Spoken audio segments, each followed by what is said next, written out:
welcome to Music with Miss VW. Today we're talking about the instrument family, strings. So we are going to be identifying how string instruments make sound and how they're sorted into their family. So the first thing we're going to look at is how they make sound. Well, as any sound, it's made through vibration. Watch this rubber band while I pluck it.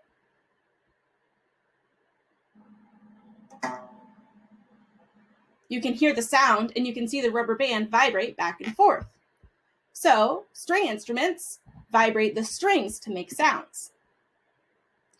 One type of a string instrument is a bowed instrument, instruments with bows. They make vibrations by sliding the bow over the string, and that's what vibrates the string.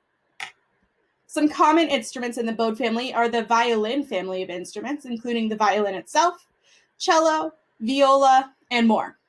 There's also some foreign bowed instruments, including some chordophones, which is the string family in Africa, the lyra, and more. So first I have to show you this chordophone from Africa. It's got the strings stretched across. They're tightened up here with these pegs.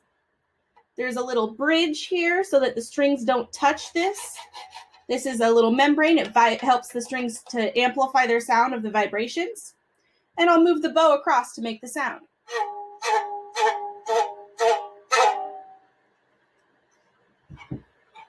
The next instrument that I have to show you is the violin. So just like the other chordophone, this violin also has strings stretched across, a bridge to hold them up.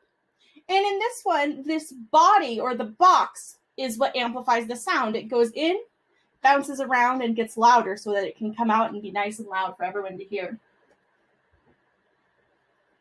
Here is my bow. And just like the other one, I'll slide it to make a sound.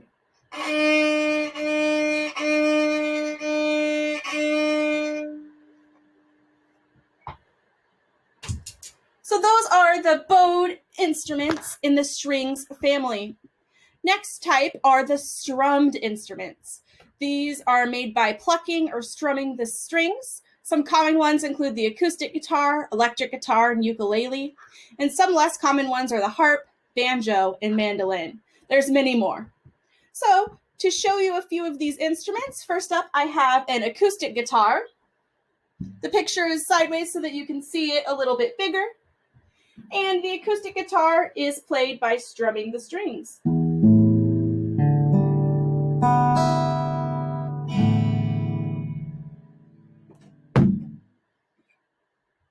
Next up we have the ukulele. It kind of looks like a smaller version of the guitar, just like all the other instruments with the tuning pegs, the strings. It's got a sound box. This one's only got 4 strings. Ukulele. And my last instrument to show you is this little mini harp. It's got strings stretched across. This one is tuned with these little pegs. You have to use a tool. And it's also got a sound box.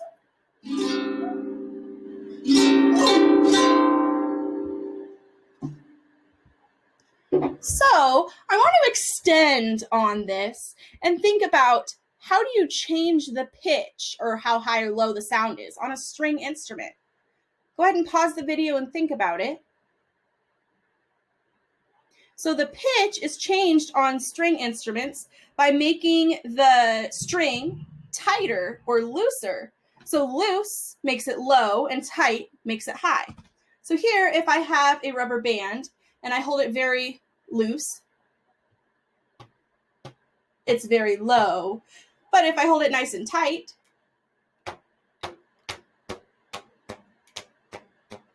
it gets higher the tighter I make it. So on traditional string instruments, the more standard ones, you have a fretboard here and you put your finger on to tighten the string. So the string starts here and you put your finger here. If you move it further or further, it changes the pitch of the sound the string makes. So that's how it works with most of these instruments. So I want to take a minute to reflect on what makes instruments fit into this instrument family. They all have strings on them. So your job to build on your knowledge and help solidify it is to make your own string instrument by stretching either strings or rubber bands and plucking them. I decided to use a bowl with 2 rubber bands. My first rubber band is just wrapped around regular. And my next one, I tied a little knot to make it tighter. That way I have 2 different pitches. Have fun, and I'll see you next time. Bye.